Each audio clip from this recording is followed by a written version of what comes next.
எனக்கு ஒரு அன்பு அங்கிளை தெரியும். அவங்க என்னன்னா அடிக்கடி ஹாஸ்பிட்டல் போயிட்டு வர அங்கிள். நான் ஒரு நாள் கேட்டேன், அங்கிள் நீங்கள் வீட்டுக்கு போகிறீங்களோ இல்லையோ தவறாமல் ஹாஸ்பிட்டலுக்கு போகிறீங்களே என்ன அப்படின்னு.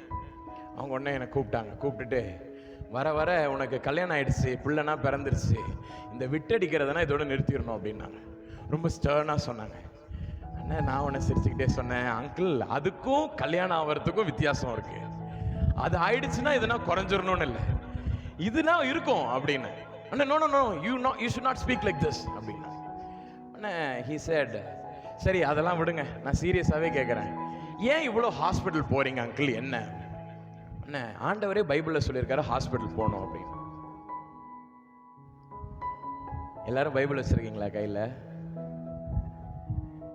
எதுலையாவது வாசிச்சிருக்கீங்களா? 40 நாள் வாசிச்சிருப்பீங்க, ஒரு வருஷத்தில் வாசிச்சிருப்பீங்க, இப்படி பல தடவை வாசிச்சிருக்கலாம். 40 தடவை 50 தடவைனா வாசிச்சிருக்கீங்க. பைபிளில் ஆண்டவர் எங்கேயாவது ஹாஸ்பிட்டல் போகணும்னு சொன்னாரா? இப்படி பேசுகிற ஒரு மனுஷன் வந்து உனக்கு கல்யாணம் ஆயிடுச்சு நீ விட்டடிக்க கூடாதுன்னு சொன்னா என்ன நியாயம்? நான் சும்மா இருந்தவனை சொரிஞ்சிட்டாரு. எனக்கு ரொம்ப டென்ஷன் ஆயிடுச்சு. நான் ஒன்று சொன்னேன், அங்கிள் எந்த பைபிளில் இருக்கு சொல்லுங்க அப்படின்னு. ஆண்டவர் வந்து பைபிள் என்ன சொல்லியிருக்கிறாரு அப்படின்னாங்க. நீங்களே சொல்லுங்க, நீங்க என்னோட பெட்டரா படிச்சிருக்கீங்க, நீங்க சொல்லுங்க. நானே உன் பரிகாரியாக கர்த்தர்னு சொல்லியிருக்காருல, அது இங்கிலீஷ் பைபிள் என்ன அப்படின்னாரு.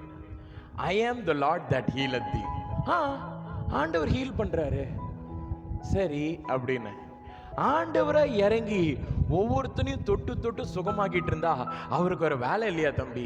அதுக்கு தான் ஆஸ்பத்திரி வச்சிருக்கிறாரு, அதுக்கு தான் டாக்டரை வச்சிருக்கிறாரு. அந்த டாக்டர் எதுக்காக இருக்காருன்னா கர்த்தருடைய கையாக இருக்கிறார் அப்படின்னாரு. நான் அவனை சிரிச்சிட்டு சொன்னேன், அங்கிள் பயங்கரமா பைபிள் வாசிச்சிருக்கீங்க, உங்க அளவுக்கு நான் இன்னும் பைபிள் படிக்கல, அதனால இதோட முடிச்சிருவோம். சில வேளைகளில் நம்ம என்ன தெரியுமா நினைக்கிறோம், ஆண்டவர் வந்து நிறைய காரியங்களை அவரால் செய்யவே முடியாது, அதனாலதான் சில பிரதிநிதிகளை வச்சிருக்கிறாரு நம்ம நினைக்கிறோம்.